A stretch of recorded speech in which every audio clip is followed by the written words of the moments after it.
Enfoco TV.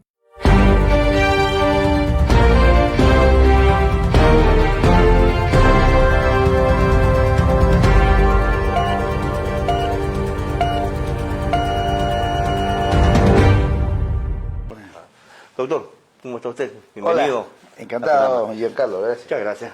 Amigos, tengan todos muy buenas noches, bienvenidos a su primer programa Callao Decide, año 2022. Y hoy tenemos en esta noche a un invitado, al doctor Ciro Castillo Rojo. Doctor, bienvenido. Gracias, Giancarlo, muy amable. Bueno, vamos a empezar, doctor, con las preguntas que tenemos esta noche para usted, que vamos a conocer un poquito más su proyecto o plan de trabajo al llegar al sillón del gobierno regional del Callao, a pesar de que hay algunas impases, algunos problemas y algunos pseudo dirigentes también que hemos visto que se han apostado al Palacio de Gobierno y se han vendido al presidente de la República. ¿Qué opinión le merece? Así es. Bueno, mira, Giancarlo, nosotros en el Callao no somos otra cosa más que la caja de resonancia de lo que pasa en Lima, de lo que pasa en el Perú. Por lo tanto, no nos debe extrañar nada. En esta viña del Señor hay de todo. Hay de todo. Hay Judas Iscariote, hay santos, hay también gente muy correcta, ¿no? Bien, pero ¿cómo vio usted la visita de estos dirigentes, autonombrados dirigentes del Callao, que estuvieron de un momento a otro las afueras del Palacio de Gobierno con Pedro Castillo? Conversando con Pedro Castillo, dices tú. Ajá. Sí, mira, yo creo que cada quien tiene la motivación que le apetece o que le conviene. En este caso, estamos en un estado democrático, pero creo que uno debe mantener siempre líneas éticas, límites éticos que uno debe saber manejar, ¿no? Bueno, vamos entonces al tema central, doctor Ciro Castillo, y vamos a empezar con el primer tema que tenemos por la producción, y la pregunta es, ¿qué proyectos tiene usted para el plan de educación desde el gobierno regional a toda la juventud y a toda la población chalaca? Bien, mira, en general nosotros vamos a abarcar 4 aspectos importantes dentro de nuestro plan de gobierno. Primero es la salud y la vida de los chalacos, la educación, la seguridad ciudadana y las inversiones, o el trabajo, si se quiere llamar así. Empecemos con la educación. En la educación queremos hacer lo que se llama, o lo que hemos venido a denominar, una revolución educativa. ¿Qué quiere decir esto? Esto quiere decir que no vamos a tomar las cosas de manera lineal. Tenemos los establecimientos educativos en pésimo estado. Además de ponerlos en valor, creo que es necesario implementarlos, darles el contenido y modernizarlos. Dotar al Callao de internet gratuito, dotar a Ventanilla de internet gratuito, hacer que los colegios se informaticen, hacer que los profesores también se capaciten. Existe una escuela de talentos en el Callao, creo que debe existir otro colegio de talentos en Ventanilla. Y de la misma manera... Uno en Callao y otro en Ventanilla, indistintos. Así es. ¿Por qué? Porque en el Colegio de Talentos del Callao el 70% son ventanillenses. Por lo tanto, es lógico que en Ventanilla exista otra escuela de talentos. Tenemos también que capacitar o dejar que se imbuyan plenamente y de manera moderna los docentes de las escuelas de talentos. Son profesores con talento que requieren capacitación para ellos. Las DREC, las UGELES deben estar dirigidas por estos profesores que están en las escuelas de talento. Por lo tanto, además de poner en valor, como decía, la infraestructura, las carpetas, los locales, especialmente los baños de los colegios, debemos de hacer que los profesores se capaciten y se modernice todo esto con tecnología de punta. Por otra parte, es necesario también la salud de los alumnos. Es necesario que en los colegios se ponga, si es posible, en lo de mayor importancia, un psicólogo en cada colegio, un odontólogo puede ser también, y que se vele por la alimentación y la salud de los escolares. Educando. Doctor, ¿no será que también, en vez de hacer otro colegio de talentos, hacer que las unidades escolares chalacas, las grandes unidades escolares, con General Prado, el que está en la punta, o el que está acá también en Fawcett, se modernice de tal forma que también pueda ser un centro de talentos. Correcto. Mucho más moderno, modernizarlo de tal punto Así de es. que no se pueda perder. Lo que pasa es que, por ejemplo, el 2 de mayo, el General Prado, todos los colegios emblemáticos del Callao tienen una infraestructura antigua que es necesario reforzarla, pero al mismo tiempo hay que informatizar, hay que dotarlos de una capacidad, digamos, de internet, hay que dotarlos de tecnología de punta estos colegios. La educación hoy en día ya es distinta. Las bibliotecas ya no son las bibliotecas de antes, son bibliotecas Digitales, virtuales, etcétera, ¿no?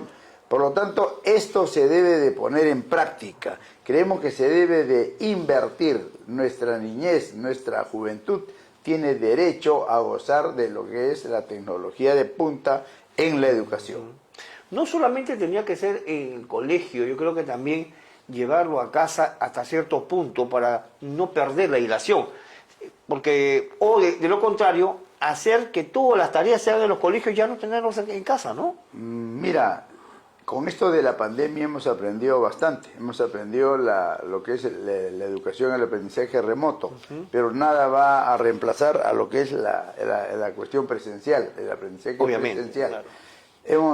Estábamos en el puesto 7 u 8 del PISA, de la calificación PISA de comprensión de lectura, matemáticas, etcétera.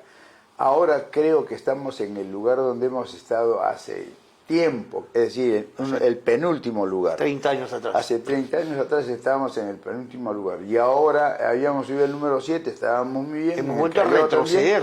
Hemos retrocedido en gran parte por la no presencialidad, pero al mismo tiempo también por la falta de conectividad que existen. Hay gente que no tiene pues los medios como para tener internet, ni siquiera celular, etcétera, etcétera. Esa es una gran realidad. Por lo tanto, hay que dotar de laptops, hay que dotar de tablets a los alumnos y hay que dotarles del contenido de las tablets. Lo que no se dice claramente es que cada una de las tablets tienen un chip que aproximadamente cuesta 50 soles, creo.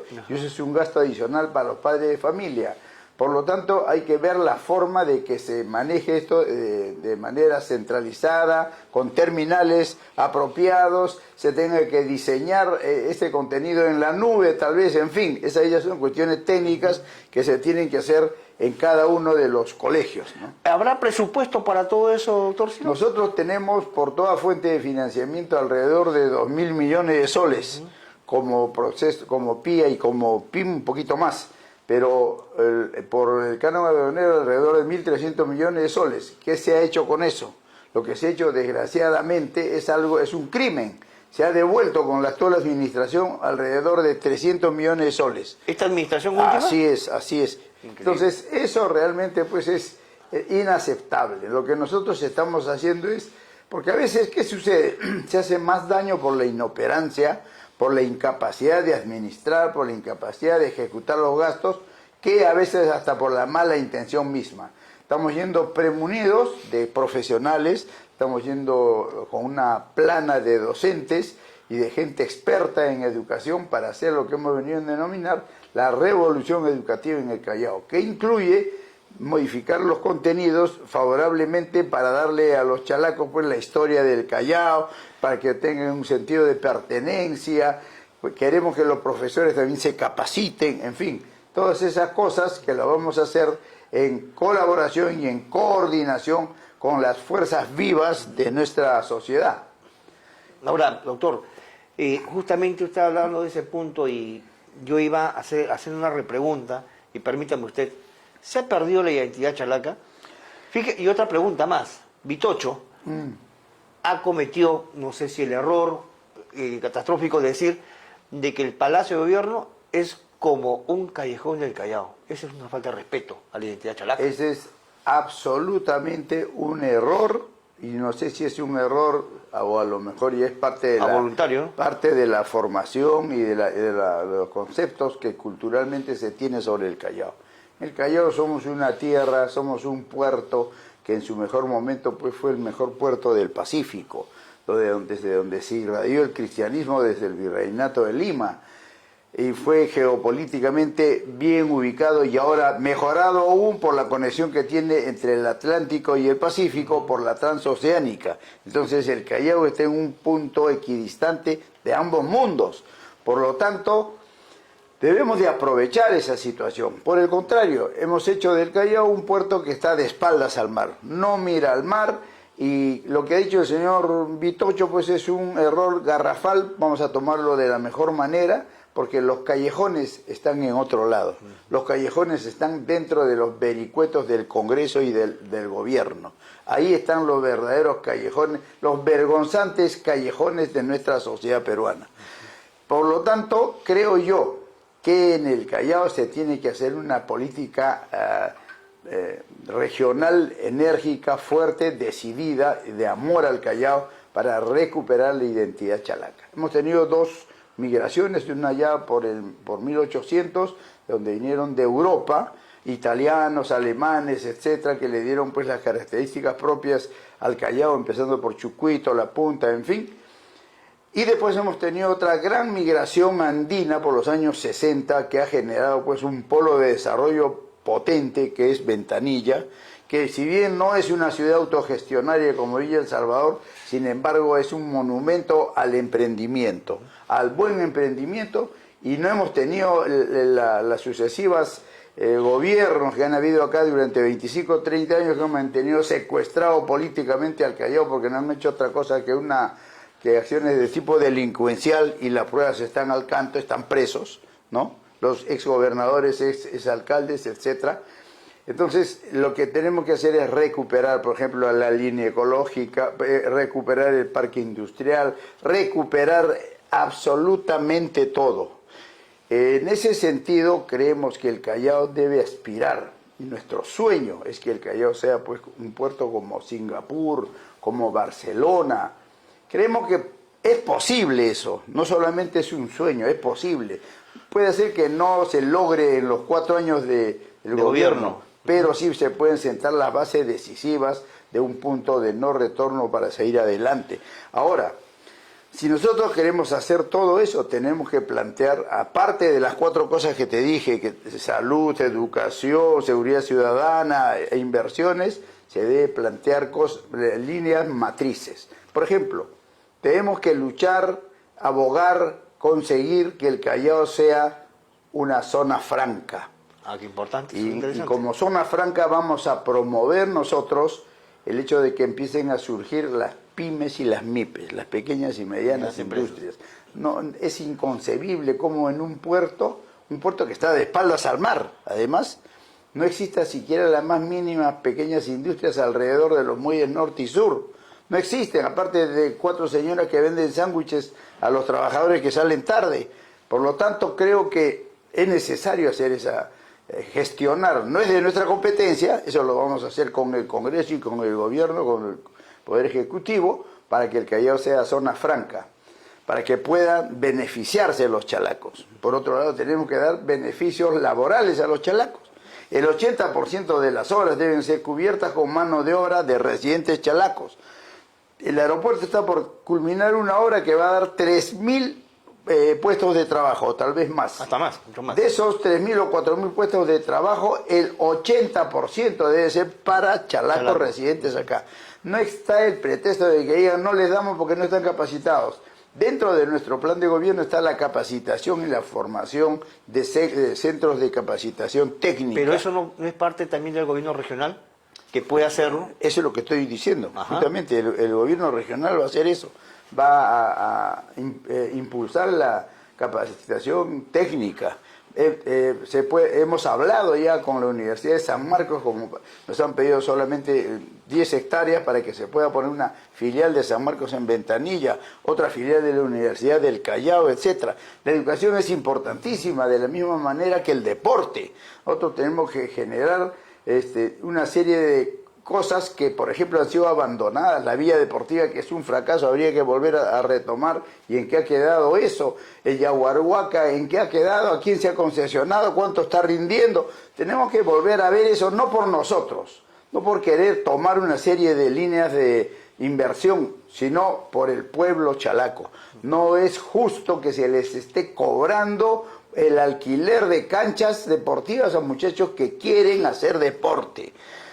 Eso en general. Ahora, el otro aspecto importantísimo es la inversión privada, pero también pública. Creemos que al inicio, simultáneamente con declarar esta zona franca, y ojalá todo salga bien, porque amén de lo que vamos a hacer en seguridad ciudadana, que merece un tratamiento especial, necesitamos un shock de inversiones. Necesitamos que la costa, que la ribera del mar Chalaco sea una sola. Necesitamos, así como en Barcelona y en Guayaquil, no más acá cerca, se generen pues lugares de esparcimiento y se pongan operativas toda la playa del litoral Chalaco, desde la punta hasta su límite con San Miguel. Se gane terreno al mar con un enrocado y además se hagan rompeolas que permitan generar un espacio para cultivar deportes náuticos, acuáticos, y las casas que están alrededor pues van a tener que ser compradas sin perjuicio de sus dueños, porque acuérdate lo que pasó con los antiguos grifos que habían en el Callao. Doctor, esos grifos, una pregunta, permíteme. Sí. Yo vivo en La Perla. Correcto. ¿Y usted va a comprar mi casa? Cuando mi tía que vivía en La Perla, en la esquina de Buenos Aires con, si no me acuerdo era Vigil. Le dijeron, señora, le queremos comprar esta casa para hacer un grifo y vamos a ampliar. ¿Cuánto quiere usted por su casa? La señora dijo una cantidad, le dijeron, le vamos a pagar un plus, un poco más que lo que usted está pidiendo. Mi tía se ha comprado una casa en el centro histórico del Callao, vive feliz. Tranquila. Y en ese lugar, el lugar de ese grifo que parecía una refrigeradorita antes, ahora hay un grifo moderno. Entonces, queremos hacer lo mismo en toda la ribera del mar. ¿Qué pasa? Eso se llama regeneración urbana, eso no es una cosa nueva. Permítame hacer una pregunta. San Miguel le ha ganado terreno al mar, y le sigue ganando terreno al mar. ¿Por qué no se ha hecho eso en La Perla? De La Perla y todo lo que se ha hecho de la costanera. Porque no había la voluntad política de la región y de los municipios. O sea, se ha hecho bastante sencillo, enrocado y se acabó. Se tiene que coordinar con los municipios, el gobierno regional tiene que trabajar con los gobiernos locales, provinciales y distritales, de tal manera que esto sea pues una cosa, digamos, sinérgica, porque se necesita, por ejemplo, transferir fondos de la región a cada uno de los municipios, etcétera, etcétera. Pero se tiene que hablar un solo idioma. Para modernizar toda la ribera. Y se tiene que luchar, obviamente, con este flagelo terrible, que es peor que la pandemia, peor que el COVID, peor que cualquier enfermedad, que es la corrupción. Entonces nosotros tenemos que luchar eso y fijar los candados necesarios para que la corrupción no vuelva otra vez a empoderarse o a aumentar, porque va a ser un poco difícil erradicarla por completo. Ahora, doctor Ciro, el tiempo es un poco dañino justamente en televisión, y me gustaría tocar el tema también de salud. Justamente es interesante lo que usted está tocando, es bastante importante, parte del proyecto que usted tiene para modernizar el Callao, pero la modernización también viene de la mano con salud. Los hospitales son un caos. Prácticamente ya quedan obsoletos los hospitales que tenemos. ¿Cómo podemos modernizar? Y dicho sea de paso, que se necesita un hospital de neoplástica también en el Callao, se necesita un hospital exclusivamente para niños y una maternidad que no lo tenemos. Así es, mira. O lo teníamos antes, si no me equivoco. Claro. Mira, tú sabes, yo soy médico, he trabajado gran parte de mi vida en el Hospital Carrión. Mi oficio es la cirugía, la laparoscopía y la cirugía en general. En el Callao tenemos un desorden sanitario total. La salud en el Callao tiene una serie de condicionantes sociales. Y el determinante social de la salud es la pobreza y la extrema pobreza. No se puede acceder a tener salud cuando existe mucha pobreza y extrema pobreza. ¿De qué estamos hablando? Estamos hablando de que el problema sanitario tiene muchas facetas, como todos los problemas. Entonces no se gana nada dando pastilla, por ejemplo, contra la tuberculosis, si esa persona al mes va a regresar porque sigue enfermo, porque no tiene que comer, y no tiene que comer porque no tiene trabajo, y no tiene trabajo por una pésima política laboral. En fin, caemos en un círculo vicioso. Exacto. Por lo tanto hay que abordar el tema de manera integral.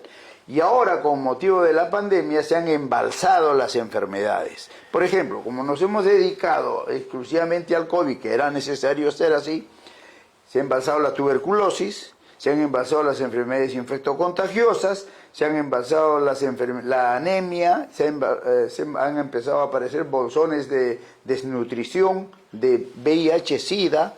Todo eso hay que volver a retomar, la vacunación tradicional. Pero ¿cómo se hace eso? La polio, ya la apareció. polio apareció y en el mundo está volviendo a aparecer la viruela. Es increíble.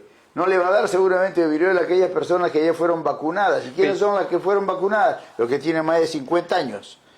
Pero al resto sí le va a dar viruela. A los más jóvenes. La llamada viruela del mono. Gracias a Dios no es mortal.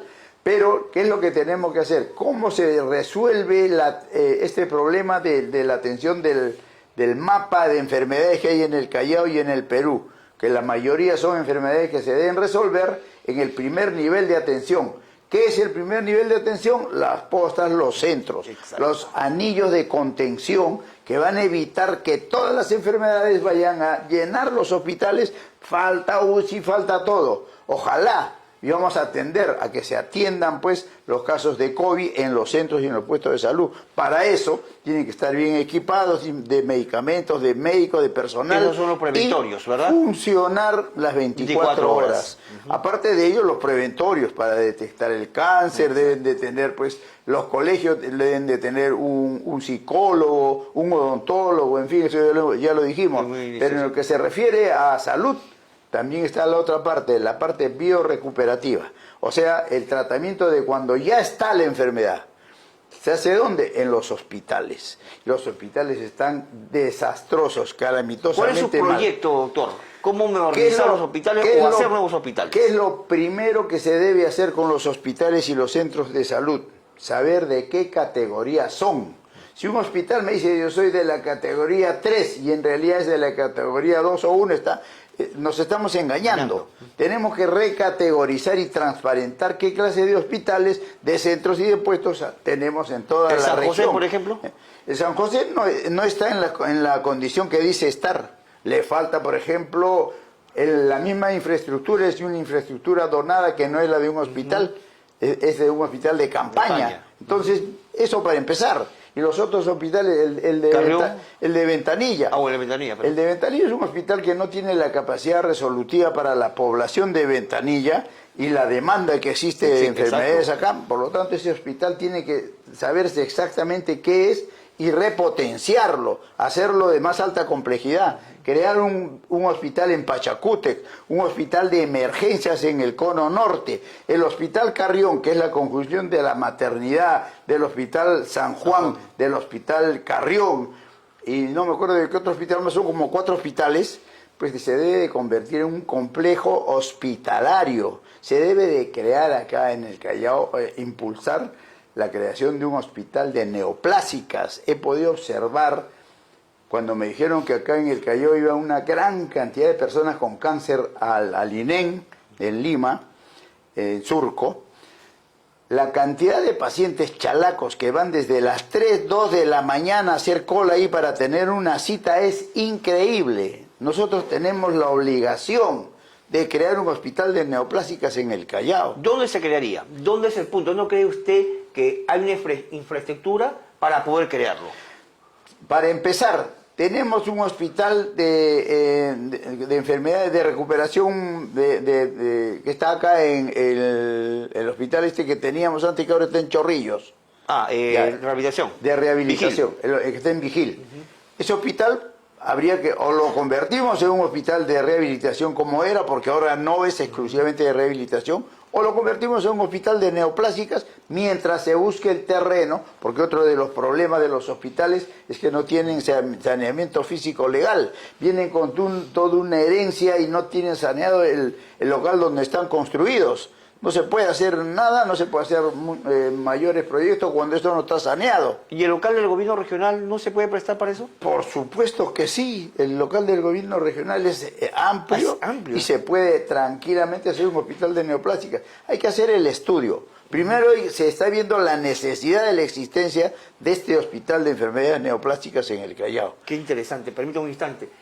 Estamos en su programa Callao Decide, en Enfoco TV. Esta noche tenemos como invitado al doctor Ciro Castillo Rojo de Más Callao, que está gentilmente con nosotros y está conversando sobre su proyecto o el plan de trabajo que haría al llegar al gobierno regional. Doctor, la importancia de no solamente de un hospital de neoplásica. Los niños no tienen un hospital para ellos, no hay una maternidad. De lo que hemos conversado, por ejemplo, el local del gobierno regional, ¿se puede hacer 3 hospitales en uno? Mira, se puede hacer de todo. Tenemos presupuesto, pero tenemos que luchar contra la corrupción, primera cosa. Segunda cosa, nosotros somos una región, somos un departamento, Exacto. Somos una provincia constitucional. Cada vez más grande. Ojo, no somos un apéndice de Lima. Ténganlo bien en cuenta. Nosotros nos vamos a desarrollar como una región. Una región tiene que tener... Autónoma. Tiene que tener un hospital de enfermedades mentales, un hospital de neoplasia, un hospital de emergencias, una escuela de serenos, una escuela, si es posible, de bomberos, tiene que tener universidades, etc. Entonces tenemos que tener ese perfil. Y encima, si queremos ser un puerto que se parezca a Singapur, a Barcelona, un puerto que mire hacia el mar, tenemos que administrar absolutamente todo y combatir también la inseguridad ciudadana. Ese es otro tema. Ese tema que usted acaba de tocar, doctor Ciro Castillo, es importante, la seguridad ciudadana, para poder complementar, hacer que la ciudad sea una ciudad prácticamente caminante, en el sentido de que todas las personas puedan salir con seguridad y tranquilidad, irse a un hospital, a una conversación con unos amigos, a una reunión, sin tener el temor de que nos asalten o nos maten. Seguridad ciudadana, ¿cuál sería el proyecto? Porque todos tienen seguridad ciudadana en todos los distritos. Así es, efectivamente. Cada uno tiene un punto de vista diferente, bueno. Mira, Giancarlo. ¿Pero cuál es el suyo? Giancarlo, permíteme sacarme el Por saco, favor, porque estoy con veo con el poco- micrófono, un ratito, el micrófono, No, no hay problema. si me permite. A ver, Correcto. permítame, doctor, Mira. por favor, un ratito. A ver. Yo creo que Listo. esto nos demuestra que estamos en vivo y en directo. Y Todo que puede pasar. la seguridad ciudadana es una sensación que tiene el poblador, la inseguridad, cuando ve atacada su integridad, cuando ve asaltos, robos. Y en el Callao esto tiene 2 aspectos muy importantes. Tiene un aspecto grande que es la corrupción y que está enquistada, ¿no? enquistada y básicamente abordada por el tráfico de drogas. Pero por otro lado tenemos la microcomercialización de drogas. Entonces, ¿nosotros qué vamos a hacer? Nosotros en los 6 primeros meses vamos a atacar el crimen callejero. En los 6 primeros meses nos vamos a dedicar a disminuir la incidencia de el crimen callejero, la incidencia de la microcomercialización de drogas. ¿De qué manera? Vamos a poner drones De última generación. de última generación en todos los centros de vigilancia que tiene cada uno de los distritos. Además que vamos a dotarlos también pues de cámaras Mucho más modernas. y en mayor cantidad. Pero no solamente eso. Creemos que existen ya los mecanismos administrativos dentro de la región. Por ejemplo, está el Coresec. Pero el Coresec es como se dice, está pintado en la pared. Sería hasta ofensivo decir un saludo a la bandera. El Coresec no hace absolutamente nada y lo preside el gobernador. Se supone que ahí tendrían que evaluar semestralmente y monitorizar cuánto está disminuyendo el crimen en las calles, en el robo de celulares. ¿Usted tiene etcétera. estadística? Nosotros creemos que en los 6 primeros meses, tengo una estadística ahí, puedo traer el libro, etcétera, pero en los 6 primeros meses, comparativamente, debemos de disminuir por lo menos el 40% de la criminalidad callejera.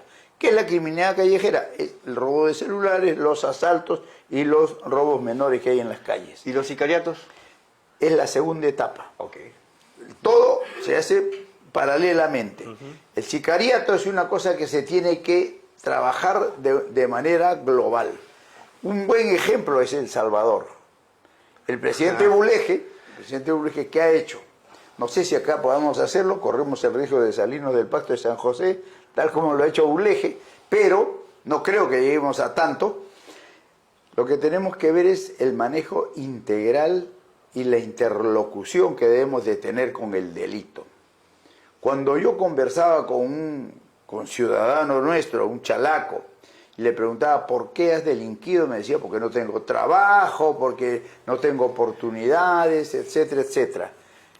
Entonces todo esto me llevó a cometer, a robar o a crímenes. Muy bien. La desesperación. La desesperación, ¿no? la falta de valores, una serie de cosas.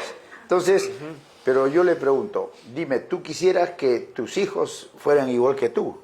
Obviamente me dice que no quiero que mis hijos sean así.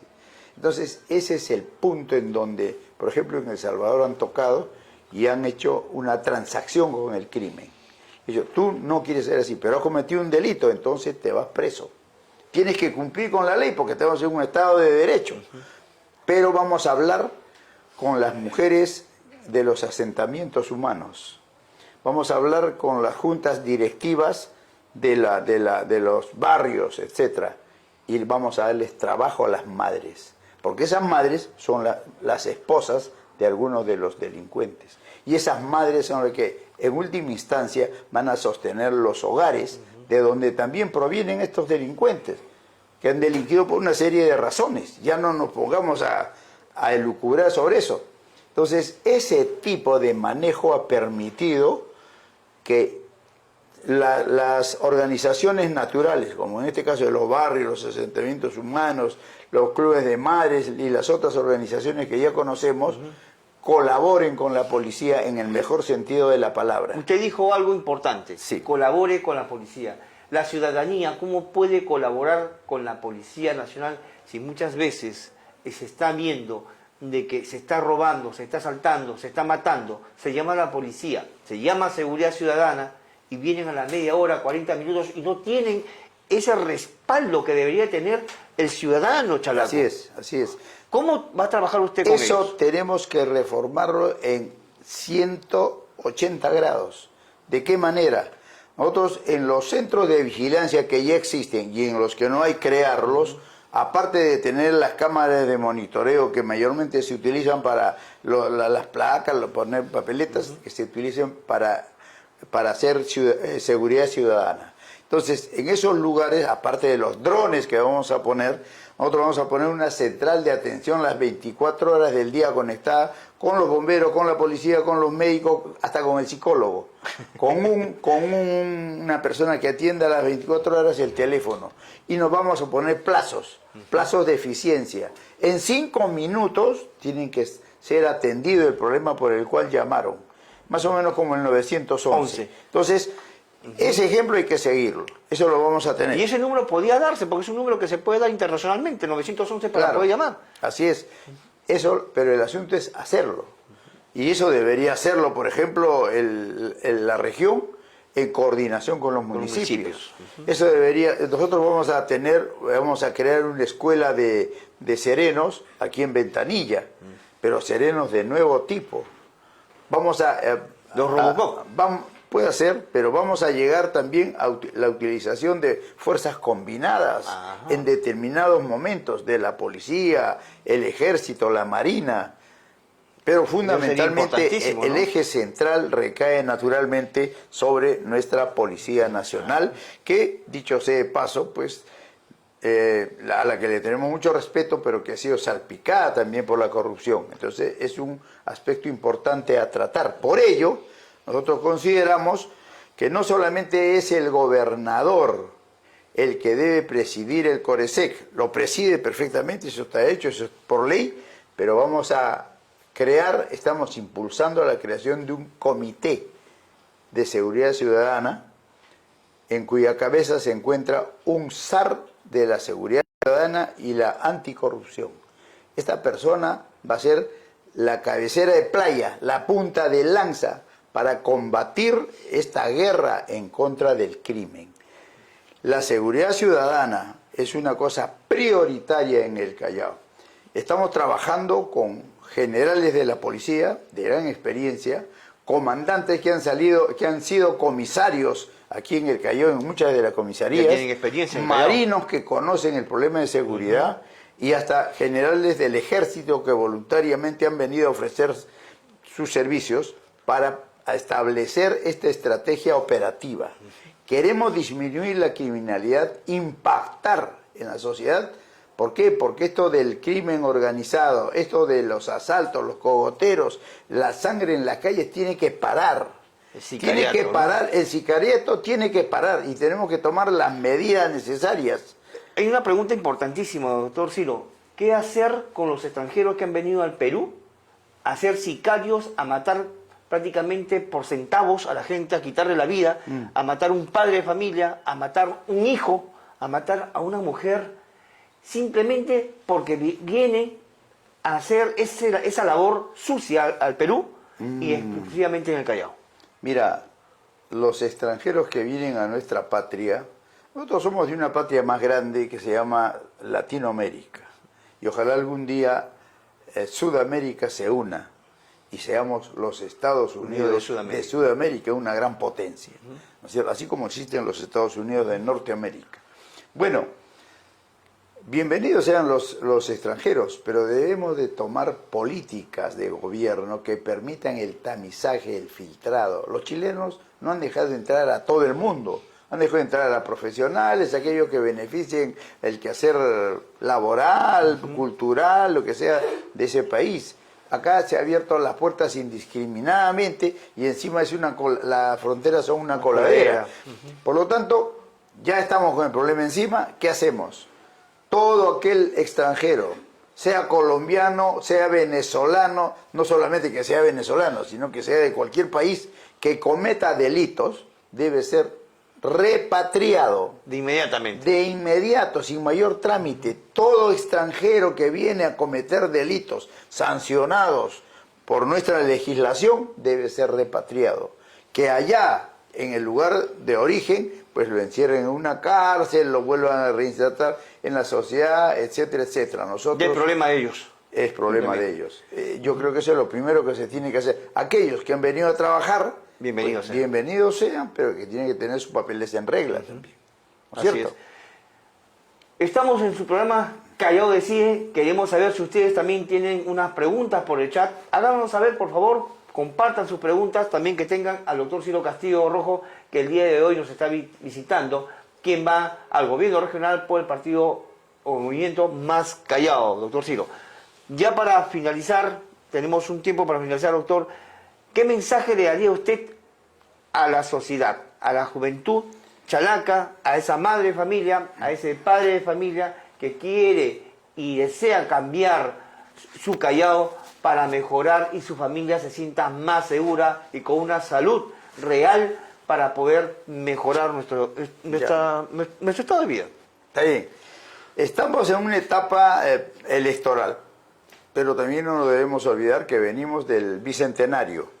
Y menos nos debemos olvidar que venimos de 25 años de que el Callao está secuestrado políticamente, pues, por decirlo menos, con pésimos gobiernos, ¿no? Y con gobiernos de tipo delincuencial. Ya no quiero hablar ni señalar, porque eso le compete a la policía y a la fiscalía y a los jueces. La población se ha dado cuenta que ya no pueden seguir engañándole el voto. Ya no pueden seguir comprándole el voto. Las autoridades parece que no se han dado cuenta y siguen haciendo lo propio.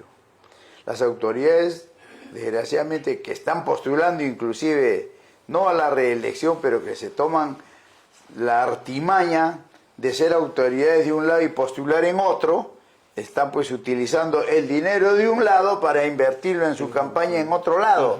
Eso no es correcto. Nos están haciendo tontos a todos los chalacos. Por lo tanto, hay que tener en cuenta eso. Y al momento de elegir, nosotros hemos venido con un movimiento nuevo que se llama Más Callao, que es la resultante histórica de todo lo que ha pasado. No estamos creando la pólvora, no estamos inventando nada.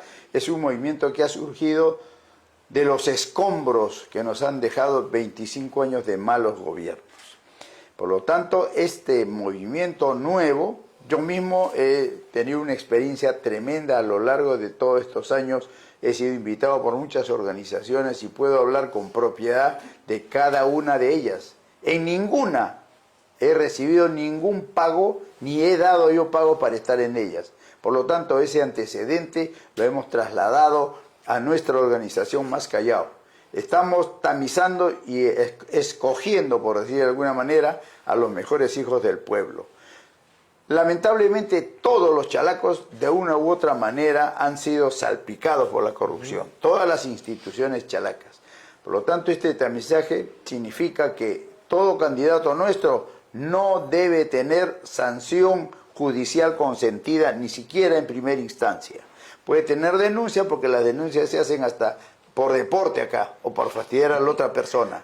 Pero la otra condición es de que sea un líder, una persona querida por la población. Hay gente que ha sido alcalde 1, 2 veces y la gente lo quiere. Hay gente que ha sido alcalde una sola vez y la gente lo detesta. Y hay gente que nunca ha sido ni siquiera servidor público y igualmente la gente no lo quiere porque lo ve metido en cosas extrañas. Por lo tanto, nosotros hemos seleccionado a esta gente. Probablemente casi el 90% de nuestros candidatos son gente muy joven. Son gente joven, hemos cumplido con creces las cuotas de paridad, alternancia y de jóvenes.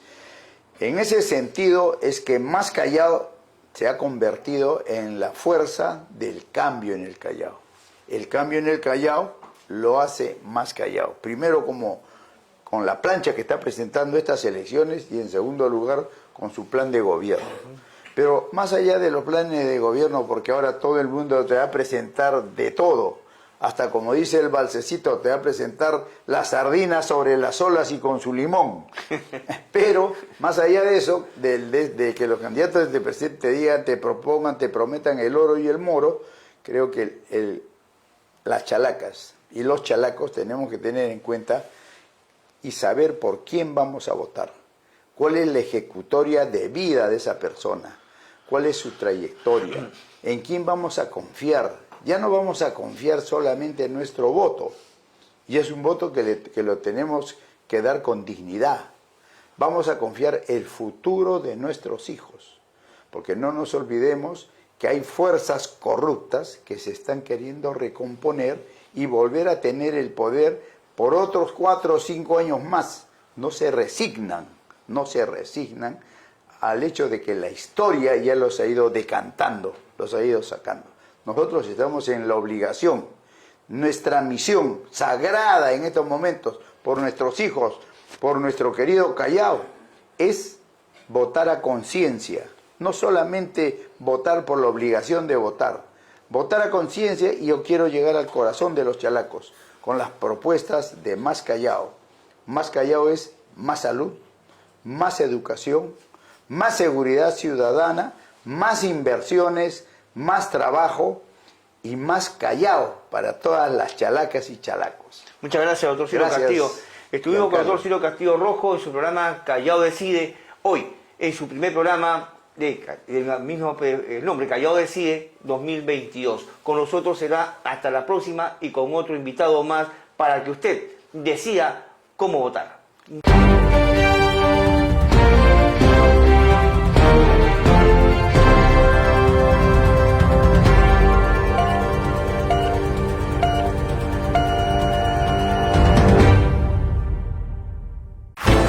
Enfoco TV,